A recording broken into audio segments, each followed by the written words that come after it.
네, 혼자 고민하지 마세요. 법의 도움이 절실한 여러분들을 위한 따뜻한 위로와 공감의 시간, 법스타그램 진행을 맡은 조현민입니다.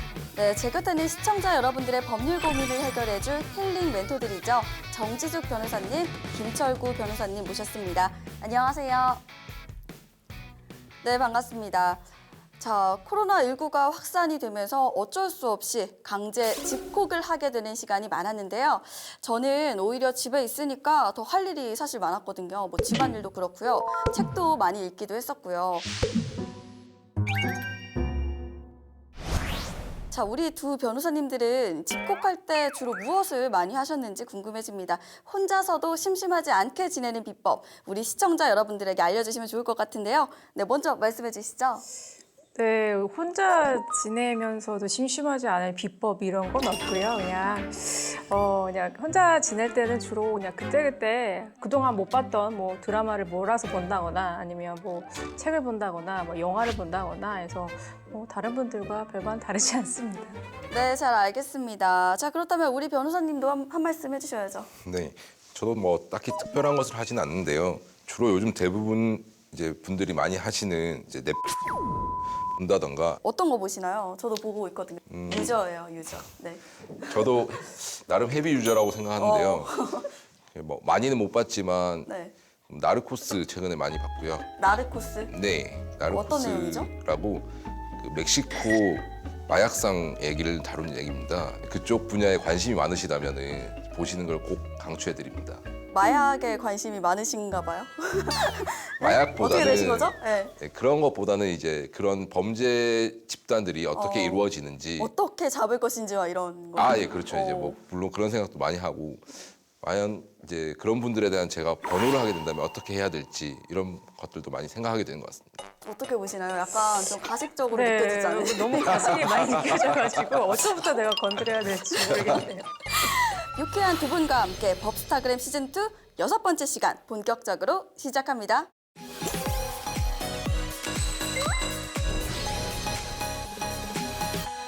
네, 법률 인스타 상담소. 자, 전화와 SNS를 통해서 접수된 시청자 여러분들의 실제 고민 상담을 해결해드리는 시간인데요. 오늘 접수된 사연 살펴보도록 하겠습니다. 대리운전을 하는 아내가 운행 중 신호로 정차 중이었는데 뒷차가 와서 박아서 사고가 났습니다. 피해자는 운전 중인 아내와 대리를 부른 차주 두 사람인데요. 가해자는 보험료 인상 때문에 사고 현장에서 현금 합의를 요구했고요. 아내는 부상을 입어 대인 접수를 요구했습니다. 가해자 측은 실랑이 끝에 대인 접수를 해주었고 동승자인 차주에게는 대물 접수를 해주었는데요. 동승자 차주는 부상을 전혀 입지 않았다고 합니다. 그런데 다음 날 오후 아내가 병원에서 의사의 권유로 CT 촬영을 하던 중 보험사로부터 연락이 왔는데요. 가해자가 경미한 사고로 무슨 병원 입원까지 하냐면서 대인 접수를 취소했다는 겁니다. 이후 아내는 진료를 다 받지도 못하고 관할 경찰서로 가서 사고 접수를 했는데요. 입원을 하든 외래 치료를 하든 환자는 의사 소견에 따르면 되는 거 아닌가요? 현재 아내는 병원에서 치료를 받고 있습니다.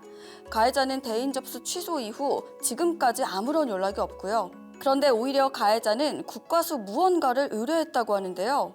앞으로 치료비나 손해보상비는 가해자 측에 어떻게 요구해야 하나요? 상황이 어떻게 돌아가는지 모르니까 막막하기만 합니다. 우리 변호사님들이 해결 방안을 제시해 드릴 예정인데요. 오히려 이 가해자가 큰 소리를 치고 있는 상황인 것 같아요. 먼저 우리 변호사님이 말씀해 주실까요?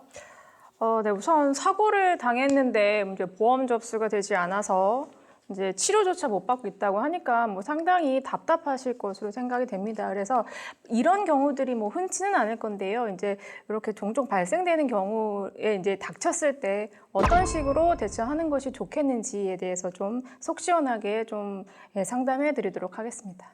네, 여러모로 답답한 상황이 이어지고 있는 것 같습니다. 자, 우리 변호사님은 어떻게 보실까요? 네, 참 어처구니가 없는 상황인 것 같네요. 대리운전자라는 것이 사고의 피해자가 된 것과 어떠한 연관도 없는데 가해자 측에서 엉뚱한 생각을 하는 것으로 보입니다. 네, 여러모로 복잡한 상황이 이어지고 있는 것 같습니다.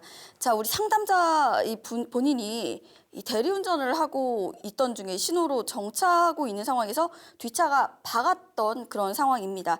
이건 100% 뒷차의 과실이 아닌가 이런 생각이 드는데요. 어떻게 보실까요? 네, 우선 뭐 만약에 이 차가 운행 중에 이제 뭐 사고가 났다라고 한다면 뭐 100% 상대방 책임이다 이렇게 보기는 어렵겠지만 이 경우에는 말씀하신 것처럼 이제 신호 대기 중에 이제 정차하고 있을 때 뒷차가 박았기 때문에 제 생각으로는 100% 뒷차에 과실이 있다라고 생각이 됩니다. 네, 그리고 동승자였던 차주는 다행히 부상을 입지 않은 상황입니다. 자, 대리운전을 하고 있던 상황에서 사고가 나면 보상은 어떻게 이루어지고 있는 건지 그 부분도 궁금해지는데요. 계속 말씀해 주시죠. 네, 우선 통상 대리운전 중에 교통사고가 발생한 경우에는 대리운전자의 보험으로 이제 보상이 되고요. 인사사고의 경우에는 이제 차주가 책임을 지게 됩니다. 근데 이 경우에는 대리운전자에게 교통사고의 책임이 없기 때문에 가해 차량을 운행한 자가 책임을 진다라고 생각하시면 됩니다. 그래서 따라서 이 경우에는 일반 교통사고 처리 절차하고 동일하게 가해자 측에 보험사에 사고 접수를 한 후에 보험사를 통해서 치료비 등을 지급받을 수 있습니다. 네, 이렇게 피해자가 병원에서 치료를 받던 중에 이 가해자 측에서 대인 접수를 취소했다는 연락을 받게 되었습니다. 의사의 소견에 따라서 진행이 된 이 CT 촬영이었는데 갑자기 뭐 이렇게 가해자 측에서 취소해도 문제가 없는 건지 저는 이 부분도 궁금해집니다. 어떻게 보실까요? 네, 우선 보험사에다가 대인 접수를 취소하는 것은 보험 가입자가 보험사로 하여금 대인 사고에 대한 치료비 등을 지급하지 말라라고 이제 요청하는 것에 불과하기 때문에 이것만으로는 법적으로 어떠한 문제가 있다라고 보기는 어렵습니다. 그렇군요. 또 가해자 측에서 이 무언가를 국가수 측에 요구를 했다 이렇게 말을 하고 있습니다. 저도 뭐 이렇게 국가수 이야기 나오니까 갑자기 좀 두려울 것 같으세요. 어떻게 보실까요? 네, 우선은 마디모라고 혹시 들어보셨나요? 마디모요? 네, 이게 마디모라고 교통사고를 재현해서 사고 발생 원인 또는 이제 어느 정도 충격 등을 받았는지 등을 좀 분석하는 프로그램입니다. 그래서 가해자 측에서는 피해 차량의 동승자가 부상이 없었던 점을 근거로 해서 상담자인 아내분도 이 교통사고로 인해서 인적으로 피해가 없었다 이런 점을 좀 밝히고자 경찰서를 통해 국가수에 의뢰해서 마디모 프로그램 시연을 해보고 있지 않나라는 생각이 듭니다. 자, 아니 좀 답답한 게요. 이 차주가 나서서 대리기사인 이 아내분을 적극적으로 도와줄 수 있는 방법은 없는 건지 뭐 이 부분도 좀 궁금해지고요. 좀 전체적으로 보니까 그냥 가만히만 있는 상황인 것 같으세요. 이 사건 어떻게 진행이 되고 있는지 한번 짚어보면 좋을 것 같은데요. 어떻게 보실까요? 네, 우선 가해자 측에서 대인 접수를 취소하게 된 이유 자체가 제가 볼 때는 동승한 차주가 부상이 없었기 때문인 것으로 좀 생각이 됩니다. 그래서 근데 이제 차량이 충돌한 위치나 또 아니면 피해자가 앉아 있었던 위치, 뭐 자세, 뭐 이런 것 등에 따라 가지고 사람마다 그 이제 교통사고가 됐을 때 피해 정도가 다를 수 있는데요. 그래서 그렇다면 이제 동승한 이 차주분께서 교통사고 당시에 이제 그 차량 충돌 상황 내지는 본인의 자세 뭐 이런 것들을 좀 설명하는 사실 확인서를 좀 작성해가지고 아내분에게 준다면 아무래도 이제 교통사고로 인해서 인적 피해가 있었다라는 점을 아내분이 좀 입증하기가 좀 더 쉽지 않나라는 생각이 들어서 그런 점에서 좀 협조를 해주시면 아내분이 뭐 경찰서에 제출하는 등으로 이제 뭐 도움이 될 수 있다라고 생각이 됩니다. 네, 우리 변호사님은 어떻게 보실까요? 네, 이제 현실적으로 차주는 본인 차량에 수리만 한다면은 차주 본인은 부상을 입지 않았으므로 크게 문제를 삼지 않을 것 같습니다. 또한 이번 교통사고에 차주의 과실이 있지도 않은데 차주가 직접 나서서 무언가를 하기도 애매한 상황으로 보여집니다. 네, 하지만 그래도 좀 동승한 입장에서 이제 본인이 이제 부상이 없었으니까 이제 그 오히려 그 부상을 입은 이제 운전자 분이 제대로 치료를 받지 못하게 되는 상황이 있기 때문에 뭐 도덕적으로라도 좀 더 협조를 해주는 게 좋지 않을까라는 생각이 듭니다. 자, 이렇게 뭐 결국 우리 보험 접수를 끝내 만약에 거부를 한다면 우리 피해자는 또 어떻게 보상을 받아야 되는지 그 부분 또 궁금해지는데요. 어떻게 보실까요? 네, 우선 이제 설령 가해자 측이 보험 접수를 거부해도 자동차 손해배상법 제10조 1항에 따르게 되면 피해자는 보험사에 직접 보험금 등을 지급할 것을 청구할 수가 있습니다. 따라서 사고 접수를 안 했다라고 한다면 우선 피해자분께서는 블랙박스 등과 같은 관련 자료를 이제 가지고서 경찰서에 가서 교통사고 접수를 하시고요. 그다음에 조사를 받으시면 됩니다.